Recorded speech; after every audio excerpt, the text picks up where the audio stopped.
Hello students. तो आज मैं आपको ये बता रहा हूँ कि किस तरीके से आप लोगों को चैप्टर 8 के क्वेश्चंस करने हैं।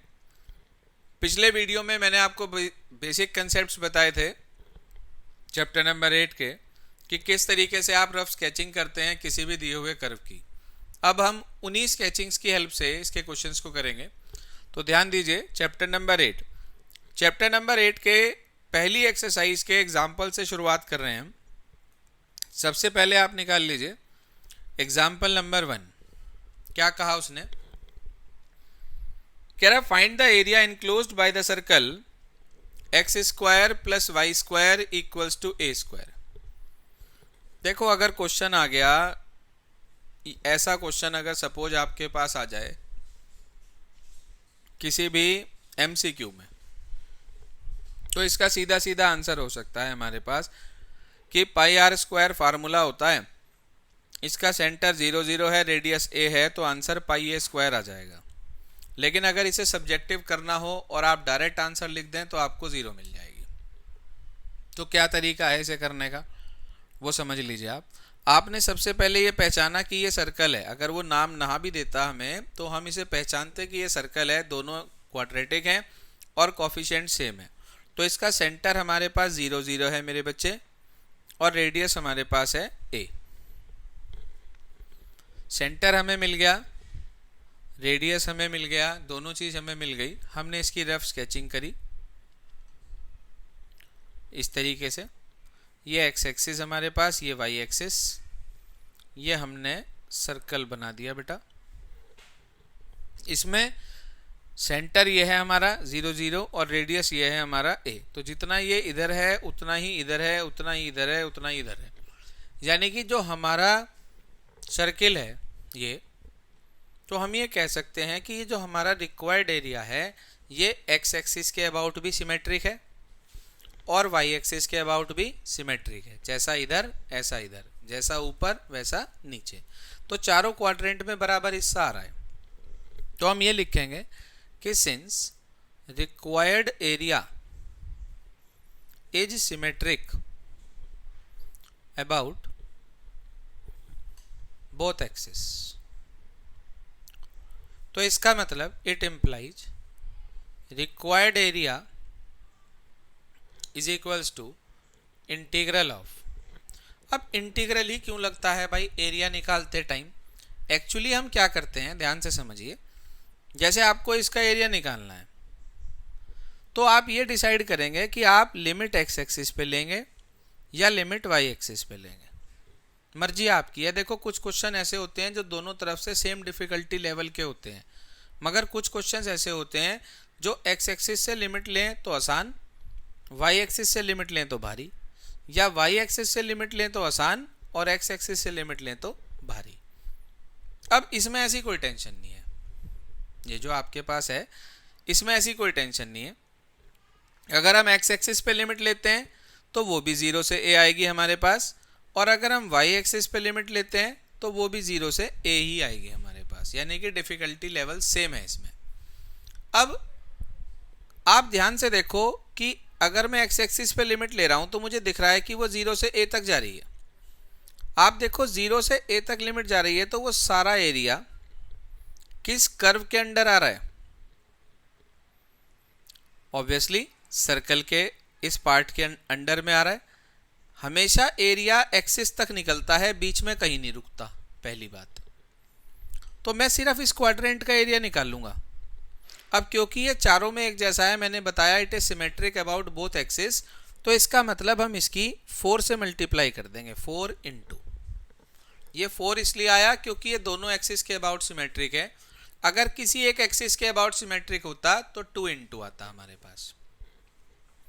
अब लिमिट हमने ली कहां से कहां तक? 0 से ए तक। और आपने एक्स एक्सिस पे लिमिट ली है तो जिस कर्व के अंडर एरिया आ रहा है वहां से आप ये एक स्ट्रिप डाल देंगे जिसे कि मैंने dx कहा। एक्चुअली इंटीग्रेशन का मतलब होता है एक्सपेंड करना। तो मैंने इस वाली को, स्ट्रिप को इधर से पकड़ के 0 तक कर दिया और इसे इधर से पकड़ के a तक कर दिया इस कर्व के अंडर में। यानी कि हमने इसे क्या करा? इंटीग्रेट कर दिया, मतलब एक्सपेंड कर दिया हमने इसे। तो इंटीग्रेट का मतलब ही एक्सपेंड करना होता है मेरे बच्चे। तो आपने इस स्ट्रिप को जो डाला है ये शो कर रही है कि आपने एक्स एक्सिस के रिस्पेक्ट में एरिया निकाला है। अब मैंने आपको बताया था कि अगर लिमिट एक्स एक्सिस पे ली जाती है तो हम लिखते हैं वाई डी एक्स। एरिया किसके अंडर में है? सर्किल के अंडर में है। तो इसका मतलब इस y की वैल्यू कहां से निकलेगी? सर्किल से निकलेगी। देखो एक क्वेश्चन में पूरा बेसिक समझा रहा हूं मैं आपको, ताकि आपको किसी भी तरह से आगे आने वाले क्वेश्चन में दिक्कत ना आए। अब y की वैल्यू सर्किल की इक्वेशन से निकालनी है हमें। यहां से कितनी आएगी? Under root of a square minus x square आ जाएगी, वो यहां रख दीजिए। 4 इंटू इंटीग्रल 0 से a under root a square minus x square d x. कायदे से तो क्वेश्चन यहाँ खत्म हो गया। अब तो इंटीग्रेशन है, एरिया वाला काम तो खत्म हो गया।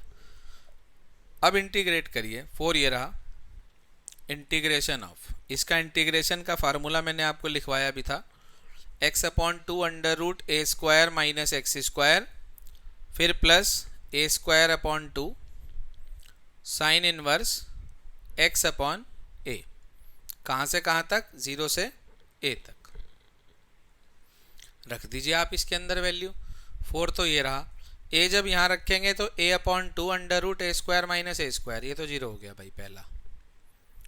फिर प्लस यहां रखा a अपॉन ए से a कट गया, 1 रह गया, 1 वैल्यू पाई बाई 2 पे होती है साइन में, तो साइन से साइन एडजस्ट हो गया। ये आ गया a square upon 2 into pi upon 2, फिर माइनस। उसके बाद लोअर लिमिट रखेंगे हम, लोअर लिमिट रखी 0 इंटू समथिंग 0, फिर प्लस साइन इनवर्स 0, साइन में 0 वैल्यू 0 पर होती है, तो 0 इंटू समथिंग, ये फिर 0 आ जाएगा। बचा हमारे पास कितना? 4 इंटू पाई ए स्क्वायर अपॉन 4, 4 से 4 कैंसिल आउट हो गया और आपको पाई ए स्क्वायर आंसर मिल गया। मैंने आपको बिना क्वेश्चन करे ही ये बता दिया था इसका आंसर पाई ए स्क्वायर आएगा, क्योंकि सेंटर पे जो इसका था वो ओरिजिन पे था, रेडियस ए था, तो सर्किल का फार्मूला पाई आर स्क्वायर लगा के आंसर आ गया था। लेकिन सब्जेक्टिव में आप डायरेक्ट मत लिख के आ जाना पाई ए स्क्वायर, 0 मिल जाएगी आपको। ये सारी प्रोसेसिंग हमें दिखानी है।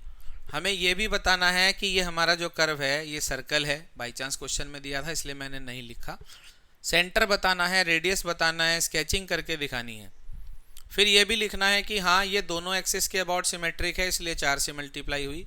किसी एक एक्सिस के अबाउट सिमेट्रिक होता तो 2 से मल्टीप्लाई होती, और उसके बाद जो भी इंटीग्रेशन है उसे करके और आपको आंसर रखना है। पूरा काम डेफिनेट इंटीग्रल्स का है। अच्छा, इसी सेम को अगर मान लीजिए मैं एक्स एक्सिस की बजाय वाई एक्सिस से करता तो क्या होता, वो भी देखें। इसी का और किसी एक से ही करना है, दोनों से तो करना नहीं है, ये तो अंडरस्टूड है। मैं आपको सिर्फ समझा रहा हूं कि अगर ऐसा होता तो क्या होता, वो भी देख लीजिए। ये मैंने आपके सामने फिर से सर्किल बना दिया। ये हो गई हमारी वाई एक्सिस, ये हो गई एक्स एक्सिस। दोनों एक्सिस जहाँ कट रही हैं वो ये 0 हो गया हमारे पास। दोनों एक्सिस के अबाउट सिमेट्रिक है, इसलिए चारों में बराबर एरिया आएगा।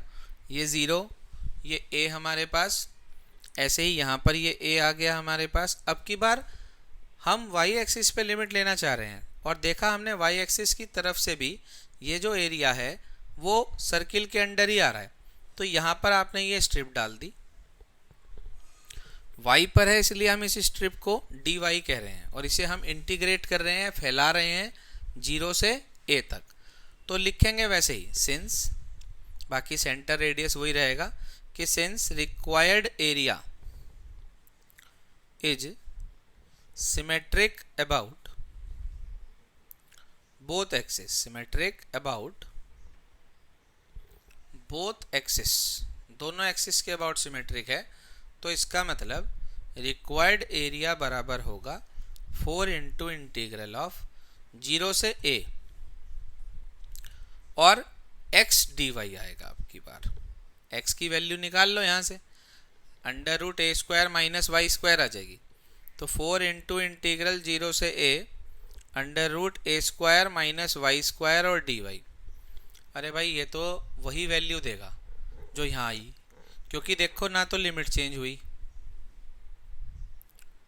ना फंक्शन चेंज हुआ, सिर्फ वेरिएबल में परिवर्तन आया। तो ये तो प्रॉपर्टी भी है इंटीग्रेशन की कि अगर हम लिमिट चेंज ना करें, फंक्शन चेंज ना करें, वेरिएबल चेंज कर दें तो रिजल्ट पे कोई इफेक्ट नहीं आता है। तो इसका मतलब जू का तो रिजल्ट यहाँ से मिलेगा। फिर भी अगर आप अपनी संतुष्टि के लिए करना चाहते हैं तो वही वैसे ही करेंगे। यह आ गया आपके पास y/2 under root a square minus y square और उसके बाद plus a²/2 sine inverse y/a। वही 0 से a रहेगा हमारे पास। आप इसमें पहले a पुट करेंगे तो ये 0 हो जाएगा, फिर प्लस बचेगा a²/2 इंटू π/2, फिर वही माइनस, लोअर लिमिट रखेंगे 0 इंटू समथिंग 0 और ये भी 0। तो ये आ गया आपके पास 4 इंटू πa²/4, 4 से 4 कट गया, आपको आंसर मिल गया πa²।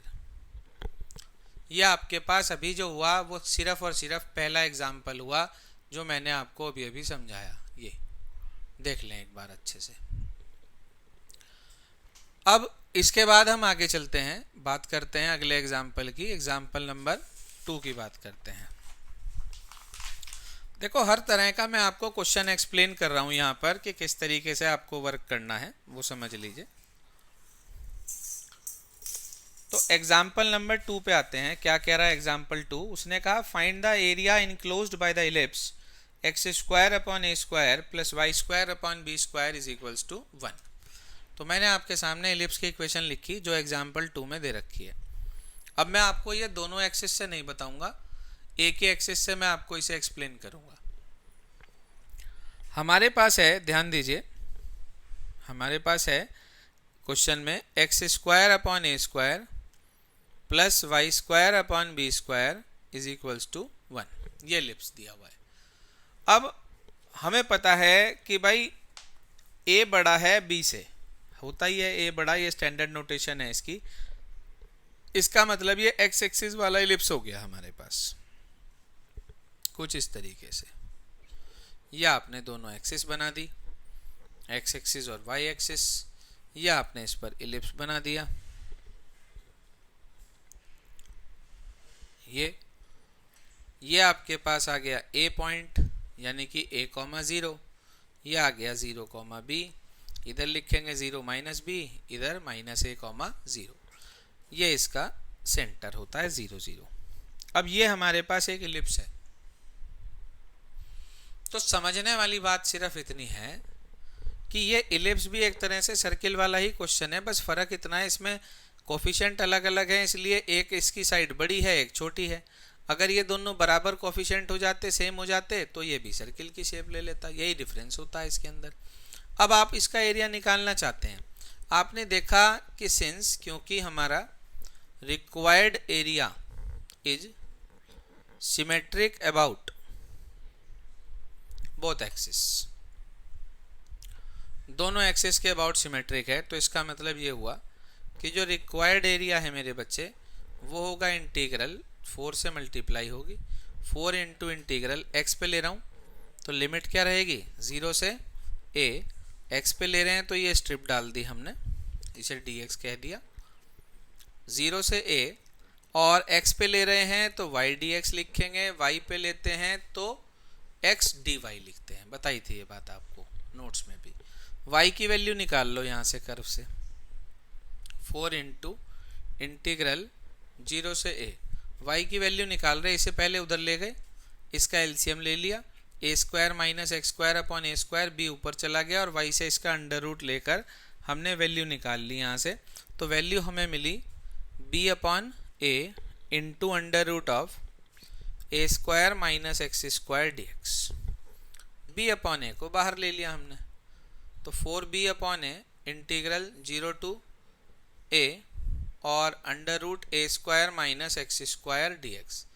मैंने आपको भी इसे इंटीग्रेट करने का तरीका बताया था, वही है सेम टू सेम, दोबारा नहीं कर रहा हूँ, आप लोग कर लीजिएगा इसे दोबारा से पूरा। इसकी वैल्यू मिली थी πa²/4, 4 से 4 कट गया, एक a से एक a कट गया, आपको आंसर मिल गया πab² यूनिट्स।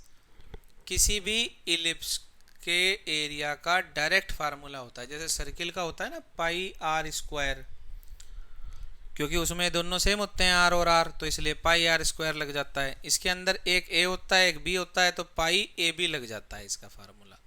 ये किसी भी एमसीक्यू को सॉल्व करने में आपके काम में आएगा। अगर इलिप्स दिया है, मान लो एरिया पूछा है, तो आप ए और बी यहाँ से लिख लो और उसकी मल्टीप्लाई पाई से कर दो, आपको आंसर इजीली मिल जाएगा। इसके बाद हम चलते हैं अगले टॉपिक की तरफ। ये तो था अभी तक जो हमने पढ़ा वो सिंगल कर्व थे। अब क्या है, कर्व के साथ लाइन आ जाएगी हमारे पास, area bounded by the curve and the line. उसके लिए हमने लिया एग्जाम्पल नंबर 3। सबसे पहले क्या कह रहा है एग्जाम्पल 3, समझिए। कह रहा है find the area of the region bounded by the curve y is equal to x square and the line y is equal to 4। भाई सिंगल वेरिएबल है तो या तो हॉरिजॉन्टल होगी या वर्टिकल होगी। वर्टिकल वाली x इज इक्वल टू होती है, y इज इक्वल टू वाली हॉरिजॉन्टल होती है। अब ये x square y equal to x square है, उसने कर्व नहीं बताया क्या है, ये हमें खुद पहचानना है। हमने देखा एक वेरिएबल क्वाड्रेटिक एक लीनियर, इसका मतलब ये एक पैराबोला है। बिल्कुल ठीक, क्या है ये एक पैराबोला। इसमें y लीनियर है, इसका मतलब ये y एक्सिस वाला पैराबोला है। तो हमने इसकी स्केचिंग करी भाई, हमने इसकी रफ स्केचिंग करी। ये बनाई हमने x एक्सिस, ये बनाई हमने y एक्सिस, और ये हमने x square is equal to y वाला पैराबोला यहाँ पे इसकी स्केचिंग कर दी भाई। फिर है line y is equal to 4, तो जहाँ से y 4 है वहाँ से आप इस लाइन को पास कर देंगे, ये लाइन आ गई y इज इक्वल टू 4। अब उसने कहा आपको ये वाला एरिया निकालना है जो इन दोनों से बाउंडेड है। अरे भाई साफ दिख रहा है कि ये एरिया निकलेगा, ये वाला जैसा y एक्सिस के राइट में है वैसा ही लेफ्ट में है। तो आप कहेंगे required area is symmetric about y axis. किसके अबाउट सिमेट्रिक है वो? y एक्सिस के अबाउट सिमेट्रिक है। तो आपने लिखा कि सिंस, क्योंकि required area is symmetric about y axis, तो इसका मतलब it implies required area is equals to 2 into, भाई अगर दोनों एक्सिस के अबाउट सिमेट्रिक होता है तो 4 इंटू, एक एक्सिस के अबाउट सिमेट्रिक है तो 2 इंटू। तो ये आपके पास आ गया 2 इंटू इंटीग्रेशन ऑफ। अब इसी क्वेश्चन में देखो, अगर आप y एक्सिस पे लिमिट ले रहे हो तो सीधा सीधा आपके पास लिमिट आ गई 0 से 4। कभी भी आपके पास जो एरिया होता है वो वर्टिकल लाइन के अंडर में नहीं होता। आप कहो जी वर्टिकल तो है नहीं, ये तो हॉरिजॉन्टल है। अरे y एक्सिस के लिए तो ये वर्टिकल है, y एक्सिस पे तो वर्टिकल आ रही है ये। तो इसका मतलब ये हुआ कि इसके अंडर कोई एरिया नहीं है। ये सारा एरिया जो बैठ रहा है, ध्यान दो, किसके अंडर में बैठ रहा है? पैराबोला के y एक्सिस की तरफ। लेकिन अगर मैं इसी एरिया को x एक्सिस की तरफ देखूं तो मुझे यहाँ से परपेंडिकुलर डालना पड़ेगा, ये इंटीग्रेशन पॉइंट निकालना, ये इंटरसेक्टिंग पॉइंट निकालना पड़ेगा। फिर यहाँ से यहाँ तक के एरिया में ऊपर कौन सा कर्व आ रहा है? लाइन। नीचे कौन सा कर्व आ रहा है? पैराबोला। तो लाइन के अंडर का सारा एरिया निकाल के, एरिया एक्सिस तक निकलता है, तो लाइन के अंडर तक का सारा एरिया निकाल के पैराबोला के अंडर का एरिया मुझे क्या करना पड़ता उसमें? माइनस। कॉम्प्लिकेटेड हो जाता। बताऊंगा अभी इसे y वाले से भी x वाले से भी करके बताता हूँ। पहले आपको इसे सिंपल y एक्सिस से बता रहा हूँ। तो आपने देखा y एक्सिस पे लिमिट आई 0 से 4, 0 से 4 लिमिट आई हमारे पास, और हमने ये स्ट्रिप डाल दी जिससे हमें क्लियर हो गया कि हमने इसे y एक्सिस के अराउंड लिया है। 2 इंटू हमने लगाई दिया। तो 0 से 4 x dy। सर एरिया आ रहा पैराबोला के अंडर सारा, वर्टिकल लाइन के अंडर कोई एरिया नहीं होता। वर्टिकल लाइन के नीचे तो एक पॉइंट होता है, इंक्लाइंड लाइन के नीचे एरिया होता है। हमेशा फिजिक्स में ग्राफ में पढ़ाया जाता था, इंक्लाइंड लाइन के नीचे एरिया होता है। तो इसका मतलब ये हुआ सारा एरिया पैराबोला के नीचे है। तो ये x की जो वैल्यू मिलेगी वो पैराबोला से मिलेगी। पैराबोला की इक्वेशन क्या थी? y is equal to x square. तो बताओ भाई x की वैल्यू y के टर्म्स में, 2 इंटू इंटीग्रल 0 से 4। बताओ भाई x की वैल्यू y के टर्म्स में, तो root y d y, 2 into root y का इंटीग्रेशन y रेज टू की पावर 3/2, 0 से 4, और ये आ गया 2/3। तो ये बैठ गया 2 2 जा 4/3, 4 रेज टू की पावर 3/2 माइनस 0 रेज टू की पावर 3/2।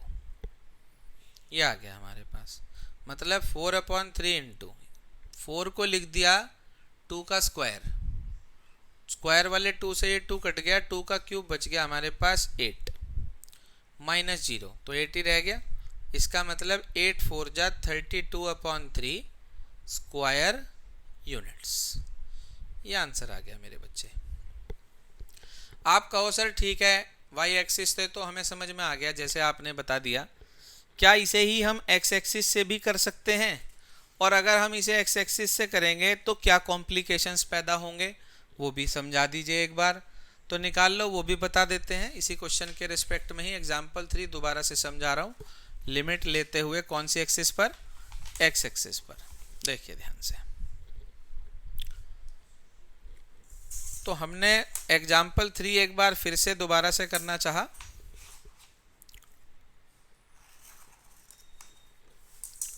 देखिए एग्जाम्पल नंबर 3 ले रहा हूं एक बार फिर से।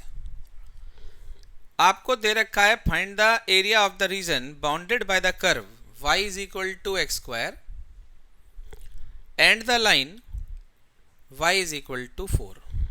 फिर से वही स्केचिंग करेंगे आप। रफ स्केचिंग तो भैया बनानी ही बनानी है आपको, उसे नहीं छोड़ेंगे आप किसी भी कीमत पे। ये आ गया आपके पास, y इज इक्वल टू 4 डाला आपने, ये आ गया। ये y इक्वल टू 4 है, सीधी बना लेंगे। ये y equal to x square है। अब हमें इन दोनों का इंटरसेक्शन पॉइंट निकालना पड़ेगा। इंटरसेक्शन पॉइंट निकाल लो भाई। इंटरसेक्शन पॉइंट y की वैल्यू 4 इसमें रख दो, तो इसका मतलब आ जाएगा भाई, एक तो है y is equal to x square और दूसरी है y is equal to 4। y की वैल्यू 4 इसमें रख दो, तो आपको मिल जाएगा x square is equal to 4, x is equal to plus minus 2। तो x प्लस 2 और माइनस 2 आ गया। अब अगर x को 2 ले रहा हूं तो y की क्या वैल्यू होगी, और अगर x को माइनस 2 ले रहा हूं तो y की क्या वैल्यू होगी? y तो 4 ही है, इससे निकाल लोगे तब भी वही आएगा। तो y 4 हो गया, यहाँ भी y 4 हो गया। 2 पॉइंट आ गए, एक 2 4, एक माइनस 2 4। तो ये वाला पॉइंट साफ पता चल रहा है कि ये वाला पॉइंट 2 4 है और ये वाला पॉइंट माइनस 2 4 है। यहाँ से अगर मैं ये परपेंडिकुलर डाल देता हूँ तो ये मुझे किस पॉइंट पे मिलेगा? x2 y4 है, तो इसका मतलब ये 2 पे मिला जाके। आप चाह रहे हैं लिमिट x एक्सिस पे लेने की, लेकिन x एक्सिस की तरफ खड़े होके अगर मैं इसको एरिया को देखता हूँ अपने वाले को, तो मुझे ये पता चलता है कि ये एरिया इन दोनों से जो बाउंडेड है उस वाले एरिया में ऊपर की तरफ कौन सा करवा रहा है? लाइन। कौन सा करवा रहा है ऊपर? लाइन। तो अगर मैं लाइन के अंडर का एरिया निकालूंगा, बड़े ध्यान से समझना, लाइन के अंडर का एरिया निकालूंगा तो एरिया हमेशा एक्सिस तक निकलता है, बीच में कहीं नहीं रुकता। ये बात पहले भी बताई थी आपको। तो लाइन के अंडर एरिया निकाला तो ये सारा आ गया। कभी भी एरिया अबव द कर्व नहीं निकलता, पहली बात, हमेशा अंडर द कर्व निकलता है। इसलिए चैप्टर का नाम बताया था एरिया अंडर द कर्व्स या एरिया बाउंडेड रीजन्स या एप्लीकेशन ऑफ इंटीग्रल्स। तो मेरे बच्चे एरिया कभी भी ऊपर का नहीं निकलता, नीचे का निकलता है। तो मैंने पहले लाइन के नीचे का सारा एरिया निकाला, ये पूरा कवर हो गया। मुझे पूरा तो चाहिए ही नहीं, तो गलत हो गया। मुझे तो इस वाले पैराबोला के नीचे वाला एरिया ये नहीं चाहिए, ये नहीं चाहिए मुझे सिर्फ ये वाला एरिया चाहिए था जो ऊपर है। ये दिख रहा है आपको? तो ये जो इसके नीचे का एरिया है ये मुझे हटाना पड़ेगा, रिमूव करना पड़ेगा। तो अगर मुझे इसे रिमूव करना है यहाँ से, तो मैं पैराबोला के अंडर का एरिया माइनस कर दूंगा। तो पहले निकालूंगा लाइन के अंडर, लाइन भी कहाँ से कहाँ तक, परपेंडिकुलर डाले 0 से 2 तक, और पैराबोला भी कहाँ से कहाँ तक, 0 से 2 तक। कैसे लिखेंगे समझो। आप लिखेंगे इस तरीके से कि since required area is symmetric about both axis, sorry y axis, तो आपने लिख दिया कि required area is equals to 2 into integral. हाँ भाई, अब की बार आपने देखा पहले लाइन के अंदर निकला कहाँ से कहाँ तक, 0 से 2 तक, और वाई डी एक्स ये कहाँ से, लाइन से, फिर माइनस इंटीग्रल कहाँ से कहाँ तक, 0 से 2 तक, और किसके अंडर, वाई डी एक्स ही लिखूंगा, किसके अंडर, बाद में किसे माइनस करा, पैराबोला को। दोनों की लिमिट एक है इसलिए इकट्ठा भी करके लिख सकते हैं कि इलिप्स लाइन में से पैराबोला माइनस करना है, बात एक ही है, मर्जी आपकी है। ये रहा हमारे पास 2 इंटू, सर लाइन से y की वैल्यू 4 है, तो इंटीग्रल 0 से 2 4 dx माइनस इंटीग्रल 0 से 2 पैराबोला से y की वैल्यू x स्क्वायर, तो x स्क्वायर और dx, ये आ गया भाई। अब इसे इंटीग्रेट कर रहा हूं, ध्यान दीजिएगा, इसी को ही इंटीग्रेट कर रहा हूं, ध्यान दीजिए यहां पर। तो मैंने लिखा 2 इंटू था पहले हमारा, तो 2 इंटू लगा दिया। 4 का इंटीग्रेशन x के रिस्पेक्ट 4x, लिमिट कहाँ से कहाँ तक, लिमिट थी 0 से 2 तक, फिर माइनस अब की बार x स्क्वायर, तो वो हो गया x क्यूब अपॉन 3 0 से 2 तक, तो ये आ गया 2 इंटू, रखो लिमिट इसके अंदर, 4 2 ज़ा 8 माइनस 0, इसमें रखी आपने 2 का क्यूब 8 अपॉन 3, ये आ गया हमारे पास, और माइनस 0, इसका आपने एलसीएम ले लिया, तो ये हो गया हमारे पास 2 इंटू 8 माइनस 8/3 बच गया, एलसीएम अब ले लिया, 8 3 जा 24 में से 8 चला गया, 24 में से 8 चला गया, तो 16 अपॉन 3, 16 2 जा हमारे पास ये आ गया 32 अपॉन 3 स्क्वायर यूनिट्स। आपने देखा यही सेम आंसर हमारा पिछले क्वेश्चन में आया था 32 अपॉन 3, लेकिन कितने आसान तरीके से, और यही सेम क्वेश्चन अब कितना कॉम्प्लिकेटेड हो गया कि हमें पहले उसका इंटरसेक्शन पॉइंट निकालना पड़ा, और इंटरसेक्शन पॉइंट निकाल के फिर डबल कर्व से बाउंडेड था, पहले ऊपर वाले के अंडर से एरिया निकाला, फिर नीचे वाले के अंडर का एरिया माइनस करा, तब जाके हमें ये एरिया आया, 2 से मल्टीप्लाई करी तो पूरा एरिया मिला। देख लें, ये आपके पास थोड़ा सा कॉम्प्लिकेटेड मेथड हो गया। अब इसके बाद हमारे पास एग्जाम्पल नंबर 4 और एग्जाम्पल नंबर 5 है, ऐसा ही, वो भी समझ लें एक बार। सिर्फ और सिर्फ मैं आपको कर्व स्केच करके दिखा रहा हूँ, पूरा आप लोग खुद करेंगे और एक्सरसाइज 8.1 ट्राई करेंगे।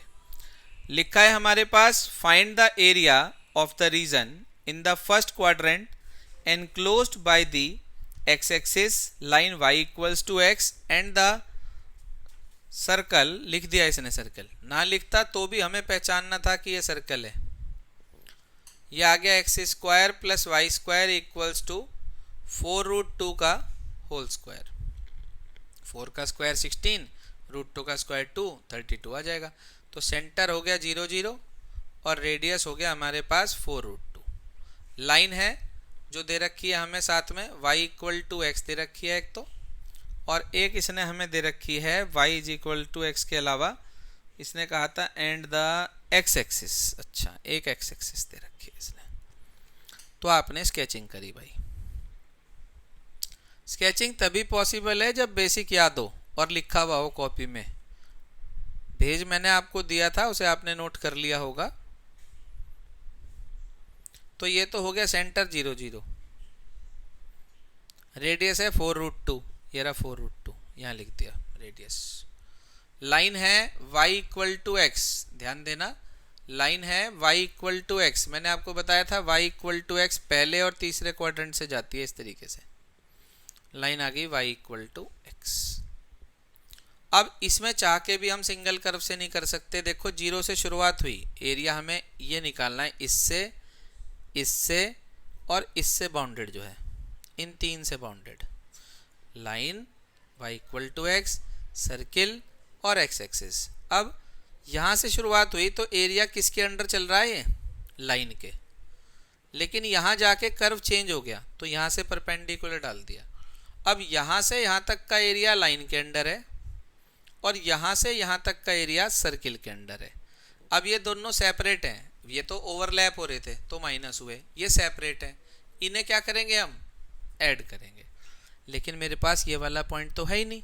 इसका मतलब ऐसे क्वेश्चंस में इंटरसेक्शन तो निकालना ही पड़ता है, तो वो अभी आपको सिखाया भी था। y की वैल्यू x है तो y की वैल्यू x यहाँ रख दो, x square plus x square 2x square equal 32, x square equal to 16, यानी कि x is equal to plus minus 4 आ गई वैल्यू।